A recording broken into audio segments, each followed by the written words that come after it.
Amen. Nous allons parler de coaching, de véritables coachs, des coachs. Aujourd'hui, nous avons des faux coachs. Aujourd'hui, tout le monde il voulait devenir coach. Et leur coaching, ils ont aussi ma petite. Ma coaching, en haut, ça la peut, on peut sortir ma coaching, et mon nom, alors qu'on va nous, vivre là, en haut. Des faux coachs. Mais nous, notre coach, c'est le véritable coach. Coach de coach. Le Seigneur Jésus-Christ, le véritable coach. Hey, man. Coaching na simara. Coaching à Jésus, Sima. Il nous a montré comment nous allons vaincre les péchés. Hey, man. Et aujourd'hui, nous avons vaincu Satan dans son terrain. Le véritable coach nous a donné les signes, l'évidence. Hey, man.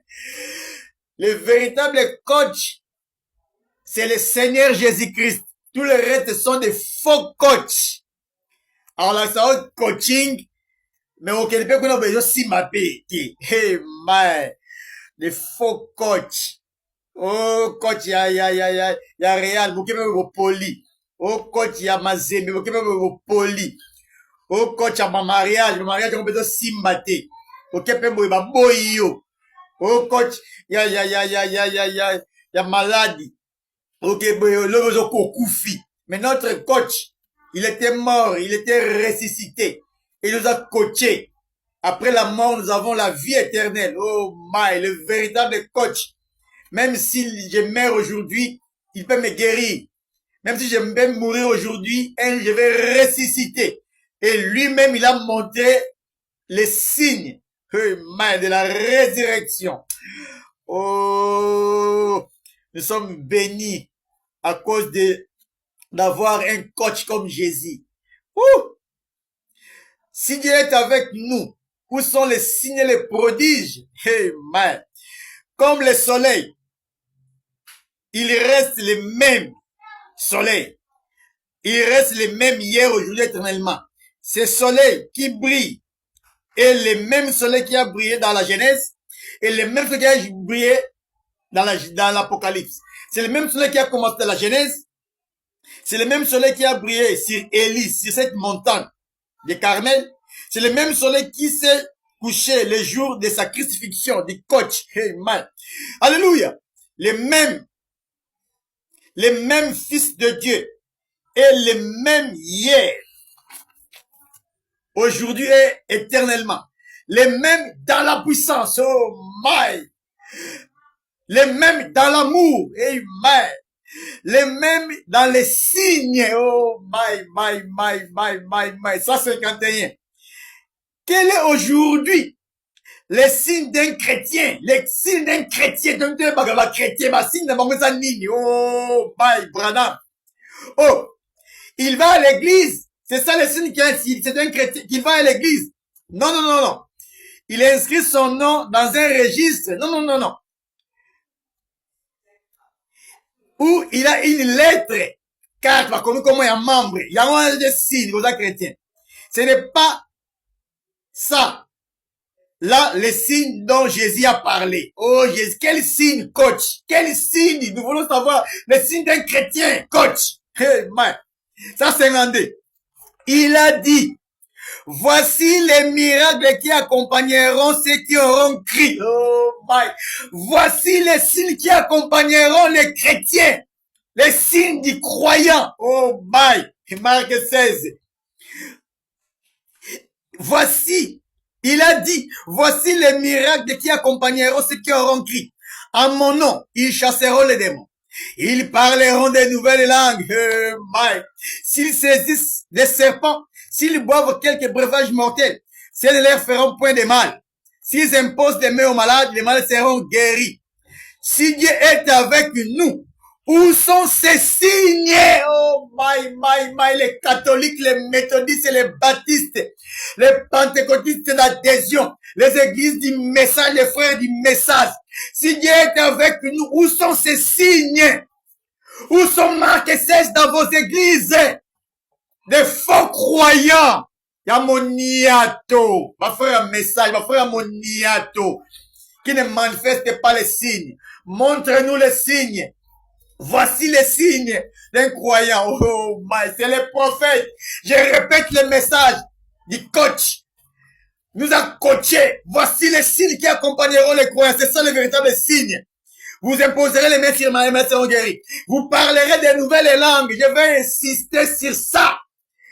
Les apôtres, dans la chambre haute, ils avaient montré les signes. Mais, 199. La Pentecôte est bonne. Mais c'est un fait peint si vous ne l'avez pas reçu vous-même. Oh, bah, les pasteurs du message avec des photos, des colonnes de feu au-dessus de Frère Branham. Frère Branham a déjà malamu. Pentecôte, ils ont ma photo. La Pentecôte est une réalité. Écoutez, la Pentecôte est bonne, mais c'est un fait peint si vous ne l'avez pas reçu vous-même. Pas un Dieu passé. Pas un Dieu mais un Dieu présent. À quoi sert un Dieu historique s'il n'est pas le même Dieu aujourd'hui? C'est comme souvent j'ai dit, à quoi sert-il de donner à votre canari des vitamines pour faire pousser de ses ailes, puis les mêmes dans une cage pour les garder là? À quoi sert d'enseigner qu'il y a un Dieu puissant et ensuite refuser aux gens les privilèges de les servir? Certainement, c'est absurde. Comment vous enseignez, vous voyez ça puissant. Mais vous avez qui ça privilège. Oh, il y a mon Christ tout. Celui qui ne parle pas en langue, c'est un malheureux. Oh my. Le parler en langue, c'est le matériel de la prière. Pour entrer dans la spiritualité. Un chrétien qui ne prie pas, c'est un faux croyant. Surtout les chrétiens du message, des faux chrétiens. Qui n'ont pas la vie de prière, qui n'ont pas la vie ils ne savent pas comment se consacrer. Un homme qui se consacre, un homme qui prie beaucoup, il connaît l'importance de parler à langue. Le parler à langue, ce n'est pas l'évidence, mais c'est le matériel de la prière. Il y a deux sortes de langues. Langue des anges et langue des hommes. Langue des anges, il parle de mystères. C'est un matériel de prière. Dieu donne ça pour les avoir pour prier. Oh. Question-réponse 12 janvier 1961. Paragraphe 75. Tradition Shekinah. Maintenant, je continue jusqu'au Saint-Esprit. Voyez-vous? Et quand j'arrive ici, je suis dans le Saint-Esprit par un baptême. Et c'est juste. Que fait le Saint-Esprit? Il me donne la puissance. La puissance pour être un prédicateur. La puissance pour être un chanteur. La puissance pour parler en langue. La puissance pour interpréter les langues. C'est beaucoup de puissance. Car le Saint-Esprit est la puissance de Dieu. Et c'est la puissance de Dieu qui m'a fait changer de direction. Et votre Saint-Esprit qui n'a pas la puissance. Et votre Saint-Esprit, si vous parlez pas en langue, c'est le manque de puissance dans les églises du message. Les pasteurs du message, ils n'ont pas la puissance. C'est pourquoi vous ratez le bénéfice du message. Les intérêts, le coaching, notre coach nous a dit les messages, le christianisme ont des bénéfices. Il faut bénéficier de cela ici. Il faut jouir de tout ce que Dieu a promis. Oh, bah, il y a des choses ici. C'est pourquoi le message est venu pour nous adopter, pour nous amener dans l'adoption. Un homme adopté, c'est être comme Jésus, c'est la divinité tabernacle. Oh my. C'est pourquoi le ministère biblique est là pour vous. Dans ce que nous, bozo kufa na masumu pamba.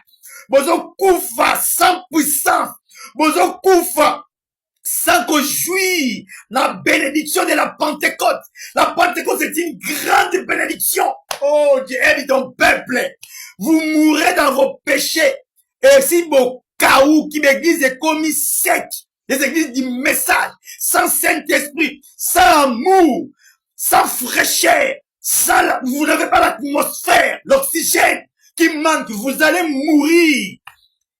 Une église anémique. Vous n'avez pas d'huile, l'onction, la puissance du Saint-Esprit pour vous amener dans la présence de Dieu. Oh, Dieu aide-nous. Il y a des choses ici. Ça, c'est les tétagrammes. Amen.